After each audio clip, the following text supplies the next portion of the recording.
It was amazing because actually the physical prep helped me a lot for the psychological side because I really got a sense of the pain that you... I dislocated a rib about halfway through shooting, so actually the scene in the film where the physical therapist is working on me, that was real. And Darren was like, let's just shoot this. You stay in character, Natalie. And I was like, okay. Natalie Portman won an Oscar for Black Swan. She also lost herself.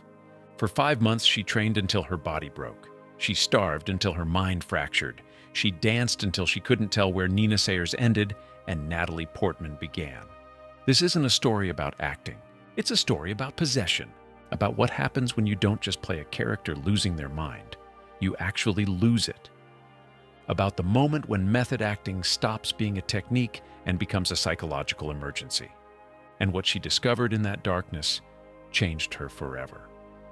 The physical pain, also the pressure to be very thin, which is like a whole other self. Let's rewind to 2009. Darren Aronofsky approaches Portman with a role, a ballerina losing her grip on reality, a woman consumed by the pursuit of perfection, a descent into madness wrapped in pink tulle and point shoes. Portman says yes. She has no idea what she's agreeing to. The preparation begins a full year before filming. 5 hours of ballet training, every single day. No breaks, no mercy, no excuses. Her trainer tells her she needs to become a professional ballerina in 12 months. Make it visceral and real. A new production needs a new Swan Queen. Something that takes normal dancers a lifetime. Let that sink in. Professional ballerinas start at age 6. They train for 12 years before they're considered competent. They train for 20 years before they're considered exceptional. Portman has 12 months. She's also 28 years old. In ballet terms, she's ancient, past prime. Her body is already too old for what's being asked of it. But she doesn't stop. She trains until her feet bleed through her point shoes, until her toenails fall off and don't grow back properly, until simply standing becomes an exercise in agony. It's true that you do need a level of sort of self-protection when you are giving so much to a part. She loses 20 pounds. On her already petite frame, it's devastating. Her face hollows out. Her ribs become visible through her skin. Her collarbones jut out like knife edges. Her eyes sink deeper into her skull. She starts to look exactly like Nina, gaunt, fragile, haunted, and that's when the real nightmare begins. Because the physical transformation, that's just the surface. Something else is happening underneath, something psychological, something dangerous. Portman starts having trouble sleeping. The insomnia creeps in slowly at first. An hour lost here, 2 hours there. Then it becomes relentless. She lies awake at night, muscles twitching involuntarily, mind racing through choreography. And then would just be like, start again, and gave me a very specific direction right at the beginning of each time and had me do it like. The Swan Lake score playing on an endless loop inside her head. She closes her eyes and sees the dance, opens them, and still sees the dance. Sleeping, waking. The boundary dissolves. The line between rehearsal and reality is starting to blur. Where are you going? Upper West Side? Stop at my place for a drink. It's on the way. Month 3 of training. Portman dislocates a rib during a particularly aggressive lift sequence. She doesn't stop dancing. She wraps it, takes painkillers, returns to the studio the next day, continues the routine that injured her in the first place. Her muscles are in constant spasm, her tendons inflamed and screaming, her joints grinding bone against bone because the cartilage is wearing away. Because I was getting work done to try and help get it back in place. The ballet master watches her deteriorate in real time.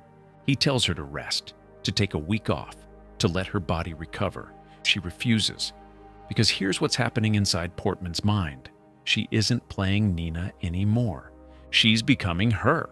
Nina is obsessed with perfection, so Portman becomes obsessed with perfection. Nina pushes past every physical limit.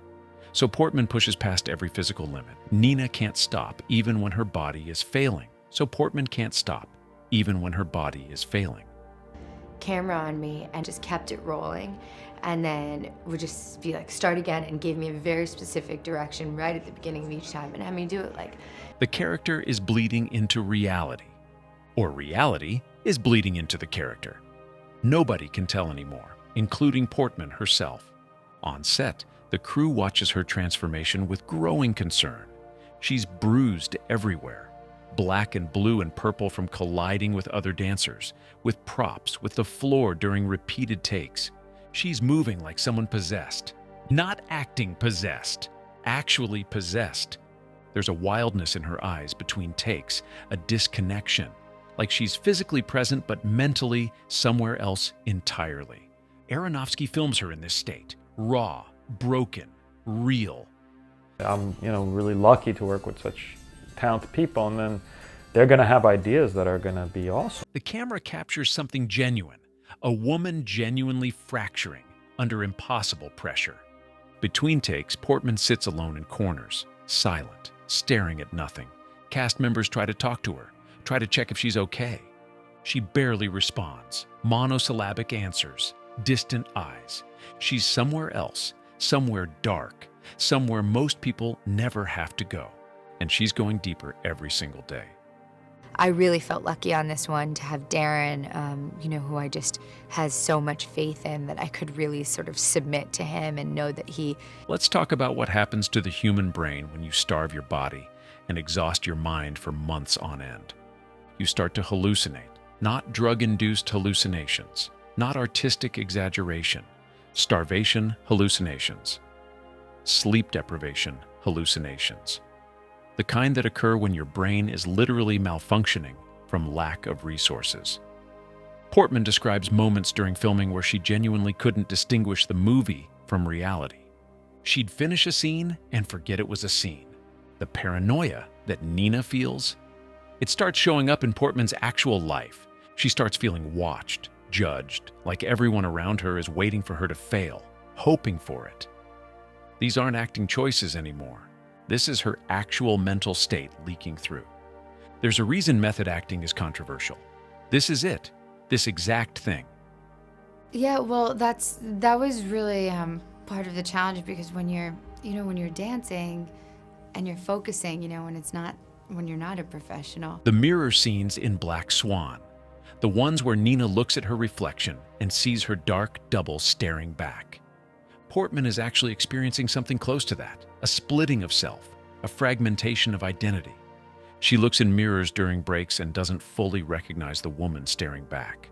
Too thin, too haunted, too far gone. Her friends start expressing serious concern. Her family begs her to ease up, to take care of herself. But she's locked into the production now, past the point of no return. Can't stop now, won't stop now. The movie demands everything from her. Yeah, I dislocated a rib about halfway through shooting. So actually the scene in the film where the physical therapist is working on me, that was real. And Darren was like, let's just shoot this. You stay in character, Natalie. And I was like, okay. So she gives everything. Her health, her stability, her grip on reality, her sense of who she is outside of this character. Here's one of the film's most disturbing elements. So much of Nina's breakdown is real. The exhaustion in Portman's eyes during the final act. That's real exhaustion. The trembling in her hands during emotional scenes.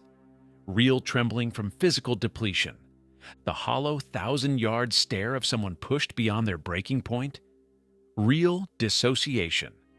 Aronofsky isn't just directing a psychological thriller. He's essentially documenting an actual psychological crisis happening to his lead actress and calling it art. And getting them to take chances and getting them to put their emotions out there on film and to show themselves. Filming finally wraps.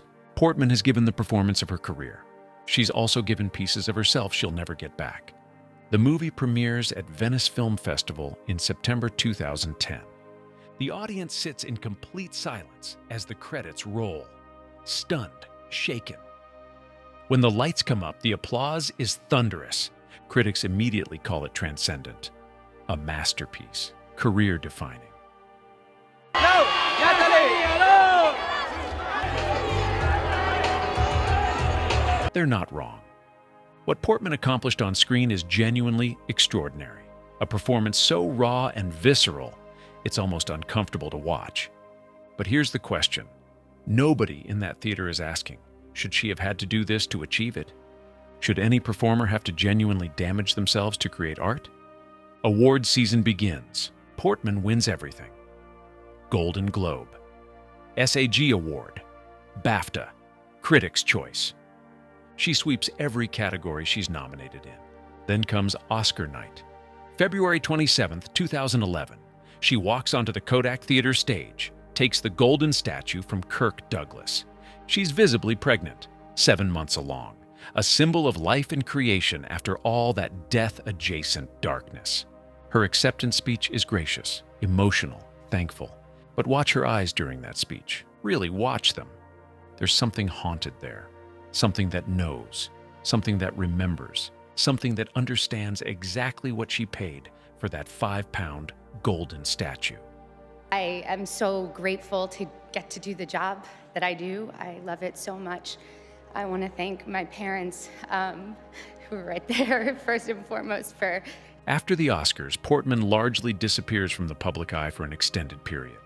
She needs to recover, not just physically from the pregnancy, psychologically from Nina. She spent months inhabiting someone who was losing their mind. You don't just shake that off like a costume. She spent months hating her body, starving it, breaking it, pushing it past every limit. Those patterns don't vanish overnight.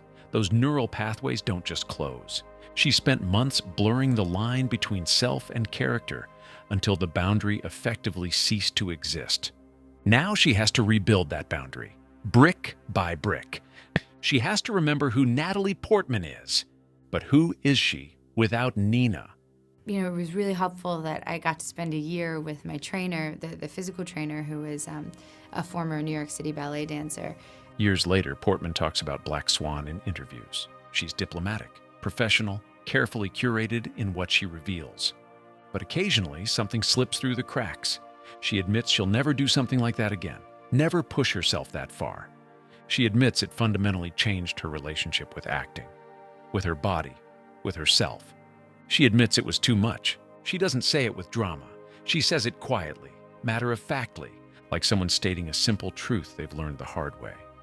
I'm always curious about parts of life that I haven't experienced on my own, I think. I think that's, you know, I never want to play like a version of myself. I always want to play someone who I find like very... There's a scene in the film where Nina stares at herself in the mirror and whispers, "I just want to be perfect." That wasn't just a line of dialogue. That was Portman's reality for months. Her internal monologue, her driving obsession, the pursuit of perfection nearly destroyed her. And here's the cruelest irony of all. She achieved it. The performance is genuinely perfect, flawless, untouchable.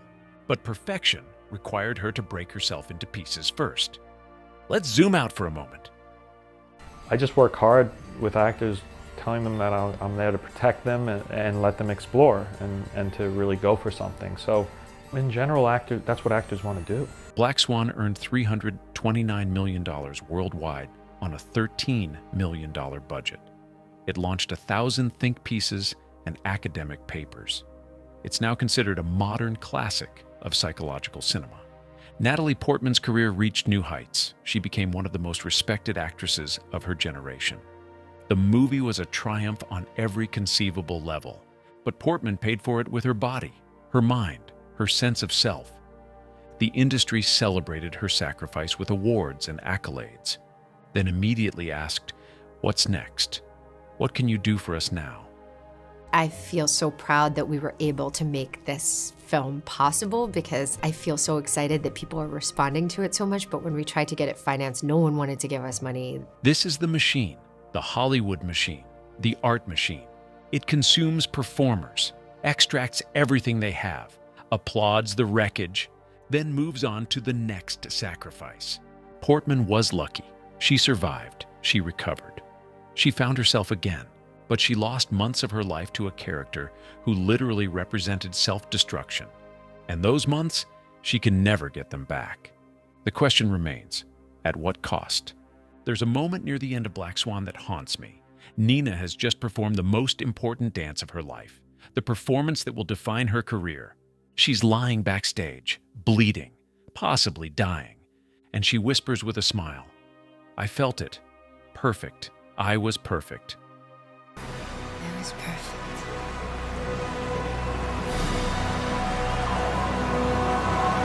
It's meant to be the character's final delusion, the ultimate tragedy, but it's also the filmmaker's thesis statement. Perfection is achievable. You just have to be willing to destroy yourself to reach it. Natalie Portman proved that thesis correct. She reached perfection. She touched something most actors never touch. She won the Oscar. She earned the standing ovations. She created something that will be studied and celebrated for decades, and she'll carry the scars forever. It was one of the most important things, I think, performance-wise. And I think the fact that both operators that we had were really incredible people. Physical scars, psychological scars, scars in the way she relates to her own body and mind. So here's the final question, the one that matters. Was it worth it? The statue sits on a shelf somewhere in her home.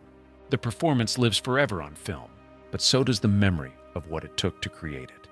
The starvation, the injuries, the insomnia, the dissociation, the months of being someone else until you can't remember who you were. Portman gave us a masterpiece.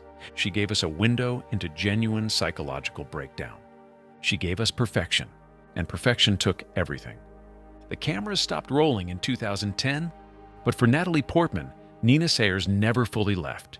She's still there, in the mirror, in the quiet moments, in the memory of what it felt like to lose yourself completely. Some roles you play, some roles play you, and some roles you never escape. What role would you sacrifice yourself for? If you want more stories like this, more truth behind the elegance, more darkness behind the spotlight, hit subscribe. There's always another secret to unravel.